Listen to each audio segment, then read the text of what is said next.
यह कहानी महाभारत के प्रसंग से जुड़ी हुई है। गुरु द्रोणाचार्य पांडवों और कौरवों के गुरु थे और उन्हें धनुर्विद्या का ज्ञान देते थे। एक दिन एक लड़का जो गरीब शूद्र परिवार से था द्रोणाचार्य जी के पास पहुंचा और बोला, गुरुदेव मुझे भी धनुर्विद्या का ज्ञान प्राप्त करना है, अतः आपसे अनुरोध है मुझे भी आपका शिष्य बनाकर धनुर्विद्या का ज्ञान प्रदान करें।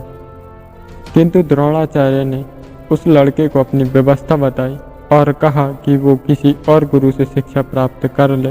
यह सुनकर वह लड़का वहां से चला गया। वह लड़का दृढ़ निश्चय वाला था। उसने सोच लिया था कि शिक्षा हम इन्हीं गुरु से प्राप्त करेंगे। इस घटना के बहुत दिनों बाद अर्जुन और द्रोणाचार्य शिकार के लिए जंगल की ओर जाते हैं और उनके साथ एक कुत्ता भी जाता है। कुत्ता अचानक से दौड़ते दौड़ते एक जगह पर जाकर रुककर भौंकने लगता है। वह काफ़ी देर तक भौंकता है, फिर अचानक भौंकना बंद कर देता है।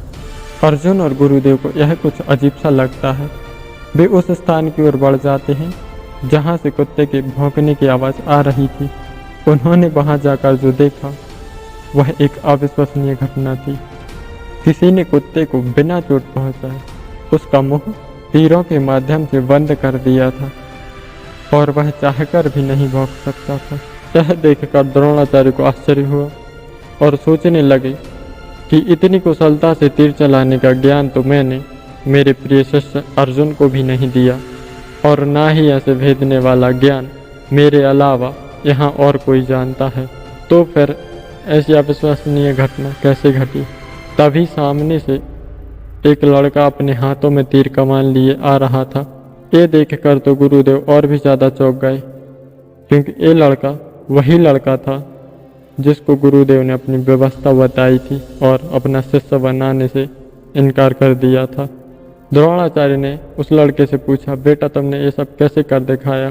तब उस लड़के ने कहा, गुरुदेव मैंने यहाँ आपकी मूर्ति बनाई है और रोज उन्हीं की वंदना करने के पश्चात मैं इनके समक्ष कड़ा अभ्यास करता हूँ और इसी अभ्यास के चलते मैं आज आपके सामने धनुष पकड़ने के लायक बना हूँ।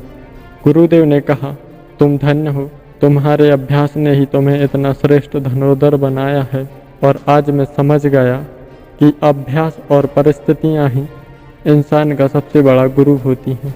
वह लड़का कोई और नहीं, एकलव्य थे। यदि आपको लक्ष्य प्राप्त करना है तो अपने लक्ष्य को पाने के लिए अभ्यास करते रहिए। धन्यवाद।